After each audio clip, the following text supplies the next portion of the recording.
I'm Calvin of AJ Ministries, and I want to welcome you back to another Calvin's Kitchen. I'm here to give you a healthy helping of Christ. Today, I just wanted to talk for a few minutes about social media.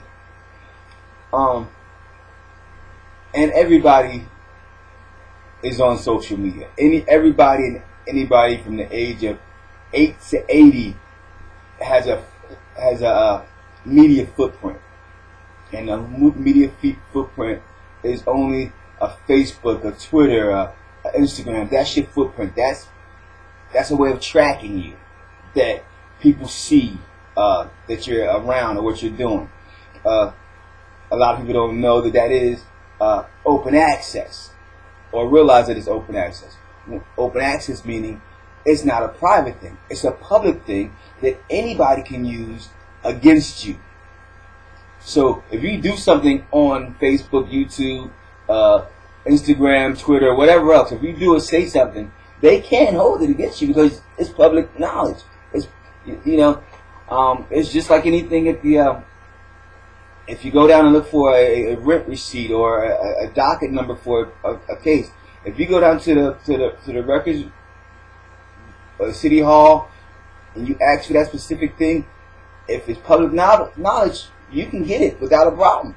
In some cases, you may have to pay $3 or $4 for the transcript, but you can get it without a problem. So, but that's not. I didn't want to give you a lesson on social media and all that stuff. I wanted to talk to you about social media, and I understand that everything has a pro and a con. There's nothing on this earth that can be made that can't be twisted to do bad. And we see that all the time. My pet peeve was that we forget some things when we come to social media. We forget, I don't know, are we so starved as a people to connect or to get appreciation or applause that we use social media to the extreme? And what I mean, there's a difference between pornography and social media. There's a place for pornography and social media. There's a difference between sports and just aggression. There's this place to speak out and make a difference, and speak out and just attack. I believe that social media was created for people around the world to connect to one another, to communicate and become closer, to be part of a lifestyle, to give us more insight on how others live, so we don't get to the point where we believe that we're out here by ourselves doing this thing all on our own, and that there's nobody that can relate to what's going on in our lives. That's what I believe. I believe that social media was created to allow us to help, not to hinder. So that's my first point. But at what point did social media become our entire lives? You know, when I was little growing up, I have a large family. Shout out to the Williams, the Gells, the Harringtons. Shout out to you guys. But one thing we used to do is we used to play together. I remember growing up on Calhoun Street. We lived right across the street from a schoolyard, and almost every day you could see us over at the park playing, running around. Well, we would argue at times, but we would still come back and play. I remember growing up, and we would go to what we used to call Prospect Village, and we would go up there and we would play and just be out the whole day till it got dark and come home. And this was every day. We came together. We went out and played. In today's society, it seems as though we don't play together anymore. Oh, we get online and we chat, Snapchat, and all kinds of chats online, and we get online and we game. We play all kinds of games online, and we get on the line and we date, and we all kinds of dating services online, and we get on. If we want sex, we get online and meet up for sex and everything else. We do it all online. Whatever happened to us coming together? Whatever happened to us getting into social situations and then just talking about it in person? You know, being the things that I've come into life right now, and I've been speaking to God and trying to find my way and trying to see where I'm supposed to go next and what I'm supposed to do and how I'm supposed to live and all these things, because that's a place for me. I believe that every day we should be seeking God to find out what we should be doing, and it's strange to me that my children will meet up socially in person, not over the internet now, but socially every now and then. We even call out each other. Well, we live far apart. Me and my kids, we live distances apart.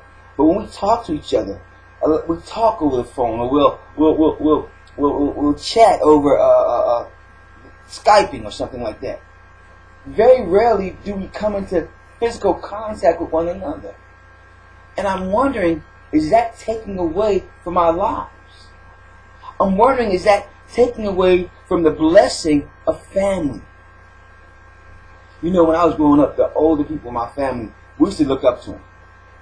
I mean, we held them in the highest esteem. And even as we grew older, though they may not have been doing everything perfect, we knew that they loved us, they watched out for us. We was the little ones and they was watching out for us.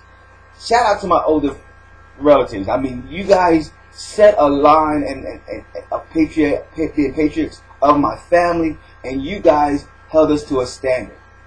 Nowadays, it seems like the internet is our standard. The internet is our basis for understanding, our basis for growing up. We're being raised through a digital time, through a digital media, through people we don't even know or can't even relate to. I mean, half the people you talk to online, you wouldn't even talk to them if you was in person. You probably walk by them, and that's the crazy thing. You walk by a stranger on the street, but you get on the line and Jezebel 19 hits you up, and you text her right back to her. You guys start trading pictures and then all kinds of stuff. But you walk down the street and you won't even speak to the next door neighbor. You walk down the street and you won't even lift up your head to help a person in trouble. But you go online and you sow money into all kinds of stuff. Fund me this and fund me that and fund me to people you don't even know. But down the street you got a family that's starving and you won't even go to them and take them a meal. Is social media bad? No, it's not bad. I'm not going to sit here and lie and tell you that social media is bad. Social media is not bad. But we do use it for bad reasons. See, I look on social media a lot of times because it's really... My social platform is YouTube. Reason being is because I can find anything I want on YouTube. How to this, how to that, how to this, how to that. I love how to do it. I can go on YouTube and find. I don't really talk to people, but I can go on there and I find stuff, and it's great. I can watch movies. I can do all kinds of stuff. Now, for communication, I usually use something called a telephone, and I might text out a conversation to somebody. That's depending on how important the information is, because where I live at, none of my relatives live near me, or none of my social friends live near me, so I use the phone for communication. But I go to social media, and I realize that I'm so set apart from people I mean, the things we put online for the world to see, and I'm starting to understand it. Part of this stuff is for publicity. You put this thing online because you're trying to be an actress or an actor or video vixen and all this other stuff. And I didn't realize how much sexuality had seeped into our culture. You know, I know that sex sells. I'm not an idiot. But I didn't understand it. I didn't realize how much our youth were selling themselves online. How much we were showing and giving away for free. Just so somebody can like it and comment and say, hey, you're alright there. I don't know, maybe it's me, maybe I'm old school, maybe it's the fact that I'm just tired of seeing us disrespect one another online.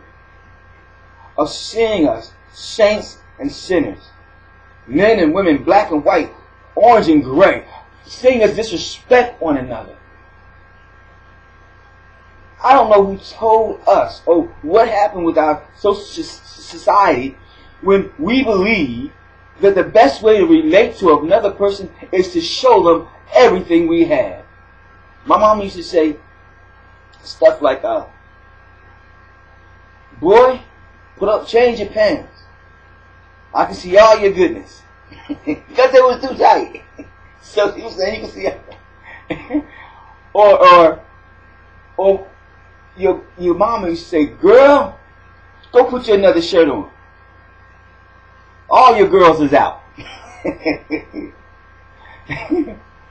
But today, if your girls ain't out, you ain't cool.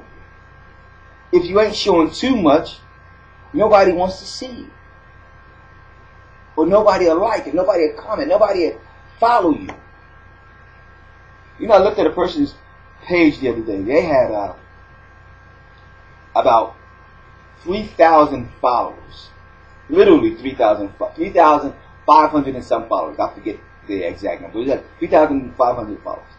And I seen that with the person that followed, and I said to myself, I wonder how many of those followers do they actually know?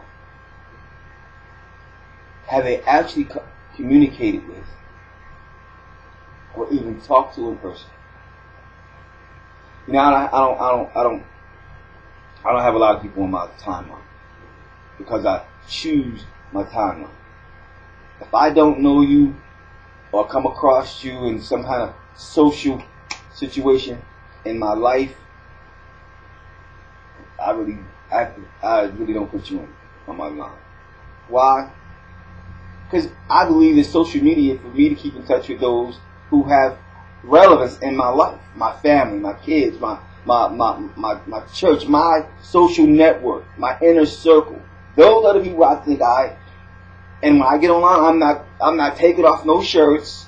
Then you see my pecs. I don't want to see. I'm not walking around with my pants hanging down to show you my junk. It's called social networking. Social. Interactive. Social. Society. Anyway. Do I want to see everything online? That's my business. Like you're saying, that's my business. I can wear what I want. I can do what I please. Yeah, you can. I can put online what I want to put online. Yeah, you can. I am not saying you can't. What I am saying is this. Do you respect yourself? Do you want a woman to look at you and think of you as a thug going to jail or a respectful man? Do you want a man to look at you and think to themselves, oh, that's a hooker, I'm about to knock her down. I'm about to bang that, or what do they say? Oh, today's word they say is like, I'm gonna smash that. I think that they used to say smash. I don't know. I'm old. And the only thought in their mind is getting in your bed and getting out. Not hanging around for the long haul, but getting in and getting out. Have we come to a point where sex, video games, and violence govern our lives when the Lord should be leading it? I don't know. I just don't believe that we should put everything online. I understand a lot, some of the reasons why we do what we do, because I was young once too. But my problem is that if you put that online, that's what I see that being put online. Are you walking around like that? And if you are, what kind of people are you attracting with it? Matter of fact, online. If you online like that and somebody see you and they're liking it, what kind of comments are you getting? Are you scared? Is someone saying, "Oh, I want to marry you because you're so beautiful"? Or are they saying, "How can I get with you?" Because you're so beautiful. Anyway, that's my rant. So I say this. Hebrews 7:25. I'm reading this in the Gateway Bible. It's the Bible verse of the day. It was perfect. Therefore, He is able to save completely those who come to God through Him, because He always lives to intercede for them. If you feel as though you don't want love, if you feel as though you don't have the friends or the relationship or the lifestyle that you want, change it. But think of it in a positive way. When you get married, do you want to marry a man or delinquent? Men, when you get married, do you want to, they had a saying when I was growing up. You can't turn a hoe into a housewife. Forgive my French.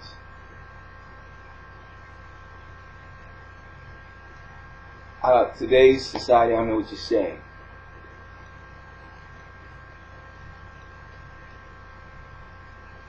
But God can.